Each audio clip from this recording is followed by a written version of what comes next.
recently had a dream about something that I felt was answering a question that I asked yesterday about ADHD medication, and I wasn't sure if I should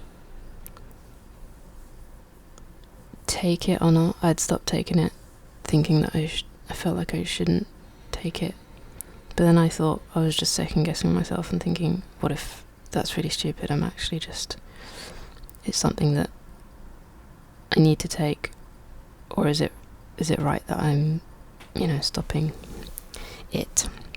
And I don't know if anyone else has those thoughts about it, especially after years, when it starts to become a little bit problematic, when it does work and then it doesn't work, and then you stop taking it, and then you're like definitely better on it but then when you take it there are other issues, and then you think, is this actually good for me, or do I need to make a change here? In terms of, if you're ever looking into the Bible or praying, or from that kind of perspective, is it something that people should do, or that you should do? And if you're trusting in God to take care of you, is that something that applies? Is it in the same realm as doctor stuff, like flu medicine or whatever? And so I had a dream that I thought I'd share in case it's helpful for anyone else. I was going on a exciting trip, going like a coach trip, like a road trip, and one of my friends there, who was a vicar but very young, but the point is, he was very like naive and pure, and was sort of skipping about saying, I think I'm going to try and see if I can get drunk and not have a hangover. And I was like, for some reason, the host of this trip, like the narrator of this trip for everyone, to, in terms of like the itinerary, making sure everything's going alright. For some reason I was that person. And I remember thinking, oh, you can do that, like knowing all about how drunk stuff, like PhD and drunk, and I said, you can do that if you want, like you just have to get drunk every day and then like not stop. Then you want to get a hangover. So if you just get drunk and then just like keep going, you'll just be like, you just keep rolling, and that you'll avoid getting hungover because you'll never be off the wagon.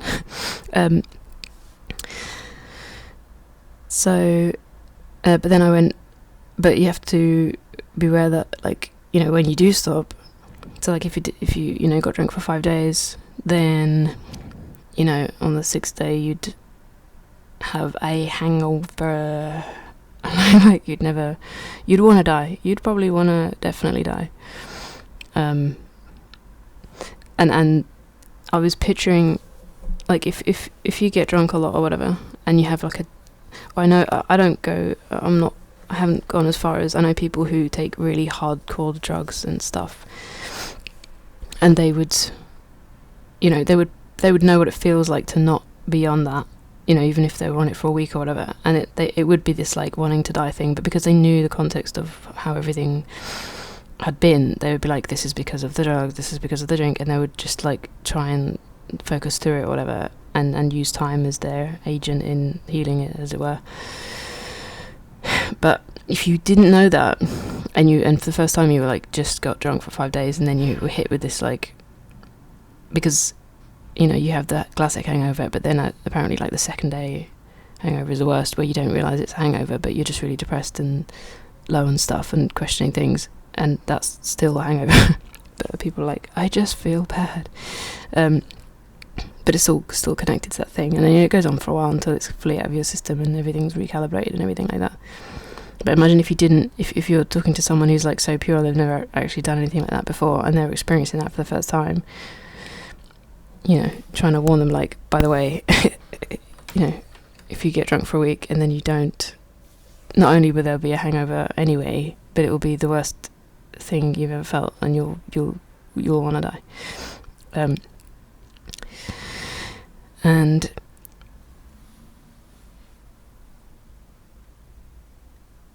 linking to I just felt like that was sort of me speaking to me about this sort of medication situation, whether it's like ADHD medication or antidepressants or I guess psychiatric drugs in a way, where there is a similar sense of that hangover feeling, or what it's doing in essence, I suppose, if you're comparing it to something else like a flu medication, or if you're, I don't know, something specific that needs like a temporary remedy to assist your body or whatever, or if you've broken your leg and a splint for your leg or something like that. It's sort of addressing the same thing, and this is not me saying it's bad or good. Those sorts of medications, I've been taking them for years, and I know the benefits of them and the unbenefits, so it's not like a straightforward thing. But if you imagine what getting drunk, or even just having a drink, not like just getting blind drunk, like, not trying to be as cliche as that, but if you're afraid to walk into a room or a party or something and you have to be drunk, or you have to be at least a little bit drunk, you're assisting your soul, as it were, your spirit, instead of your leg. It's like you can walk in a room with your legs, you just can't walk in there because it feels scary or whatever. So that's like you're addressing like a spiritual deficit of something, and it works, right? So you do it and nothing much bad happens, especially if you don't get like drunk. It's like whatever, it kind of, and then maybe if you do that enough, maybe you'll then meet more people and then you won't need to, you know what I mean? It can be like a progressive thing, and I think it could be that way with those psychiatric types of medications where it's addressing something spiritual. But it doesn't feel like it at the time, because very complex spiritual needs obviously have everything has physical manifestations, like traumas in the body and da. So it's not like you would know at the time, oh, I'm addressing something spiritual. It would be things like, obviously with ADHD there's a huge emotional component to it at the core, but then you have physical things like or more physical things that say like memory, or physically not being able to move and just being like trapped in a circle of indecision, or like not being able to propel yourself to actually make any action or the other way around, too much action, not enough action for a purpose, so sort of a distraction action, side questing and all of that stuff. But it's a very complex thing. It's not like, I'm not saying it's a very easy one to think about, but I think if you're in it, you kind of know that there is always like a huge emotional build-up, and that build-up has its own build-up. It's like if there's some dirt and then it rolls around in the snow, and then a snowball happens, and then some other sticks get caught in the snowball, and then all those sticks get little snowballs of their own, so you end up with this thing that looks like a little molecular structure. There's lots of things clinging to it, and then you just get so many different problems. You can't really see or feel what the actual underlying original sort of issue is.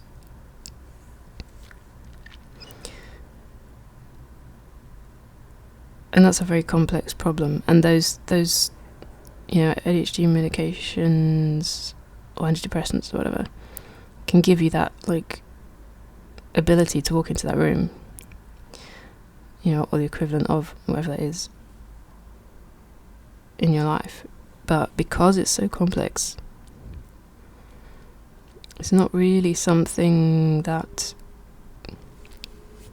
you can do without, in the same way that you'd walk into a room and start talking to people, and then, I don't know, you'd actually meet some people maybe, and then the next time you might not need a drink or whatever, because you'd feel a bit more comfortable.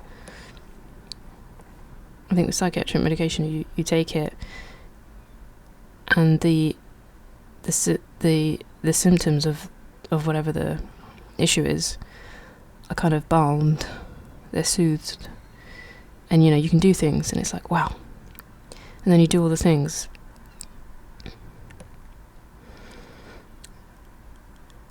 but because you're acting, you're continually taking this. It's not like you're taking it, before you go to a thing. It's like a daily thing, right? So your whole chemistry is changed to not feel any signals that are causing you issues. But those signals are there, I feel, to guide you in some sort of way, and even if you know that, but the signals are so strong, you feel like you can't even survive. And that's why I'm saying not to take it at all. And it's not like this is bad, this is good, but you're sort of squashing those signals off so that you can just live life, which seems impossible with how it was previous to taking the things.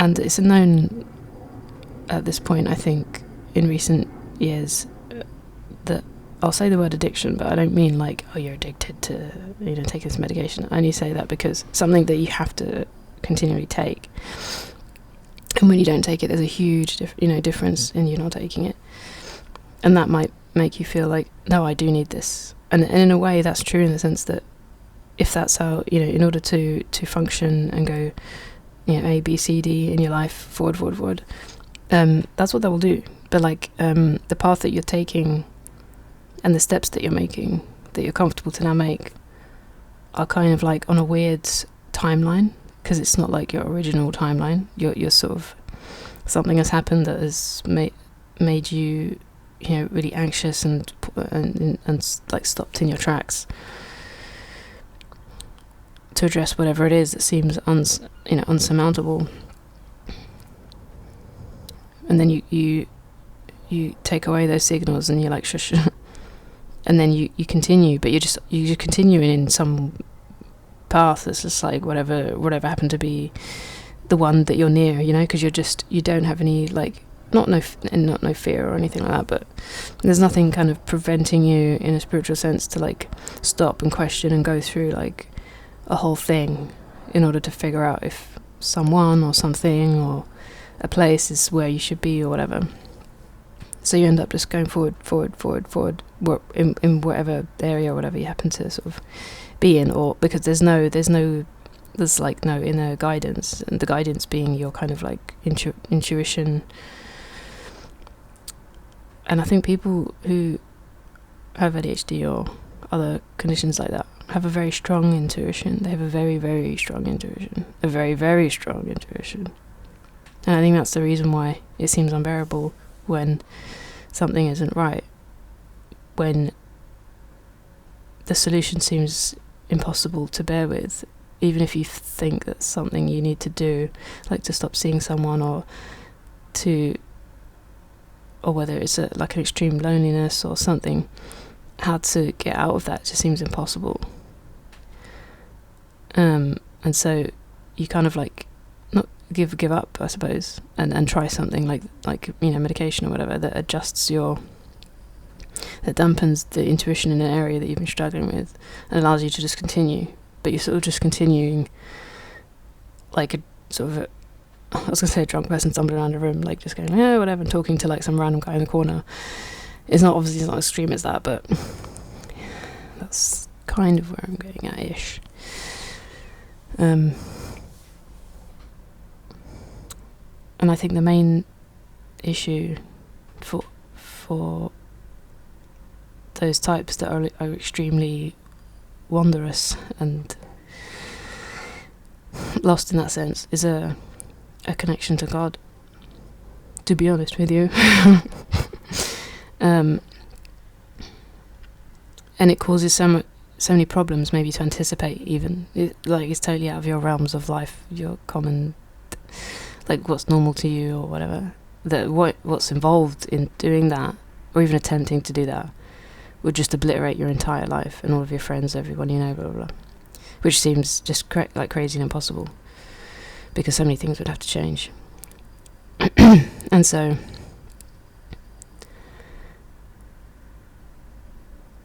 other things are explored mentally, like, oh, maybe I could just, I'll volunteer at this place, or I'll do this thing, and that, I'll try and do some good, or inverted commas, whatever. But it's not really about, like, what you do. It's as people who struggle emotionally know, that it's mainly about, connection and feeling loved and everything. And it's most of the time connected to, relationships in your life and how good or terribly bad they're going. Because what isn't satiated is the main connection, in the same sense that a lot of people can maybe know what it's like to, let's say, have like a partner, like if you've got a girlfriend or boyfriend or whatever, and like they're like your person, you'd say like they're your person, and without them it's like, I'd be nothing, can't live without you, because that connection is like a baseline support that makes everything else feel fun and nice. Like, if you're doing something in the day, or like a cool job, or then you can come back and tell that person, or you're text messaging this person, or if you see a cute cat in the street, you take a picture and you send it to the person. And it all kind of revolves around that person. And so everyone knows that feeling, but that obviously can come and go. And that feeling is correct. The intuition to have that connection for a baseline support is correct, but that baseline support is actually supposed to be with God, who never changes and is always there. And that creates a stability in baseline support. And then with your partner and everything, or whatever, is like additional to that. So not only do you have this safety, this feeling of that, you can, that there's a baseline connection to the actual creator of the whole universe, and you can tell about the cat that you saw or whatever, always, like, without ever there being any neglectful times, or times when you're paranoid about a partner feeling a certain way or changing, or you have this baseline support that's constant, and then you add on to that with other things. I think the majority of people are creating a baseline support around people, partners, friends, whatever you've chosen to be your baseline support. But all of those people, I'm presuming, are going to die at some point, before or after you, maybe, but definitely at some point. And there's going to be, it's never going to be consistent, and it's never going to be, and it's not like, oh, you should choose God 'cause it's better. It's like, what I'm trying to explain is that it's not just better. It's like it's the way that how everything works. Like, that's how it works, and you won't feel peace until you can receive that, like, as in receive the knowledge that that's the case, and then to do it and see for yourself that, oh wow, yeah, okay, I get that, I get this now.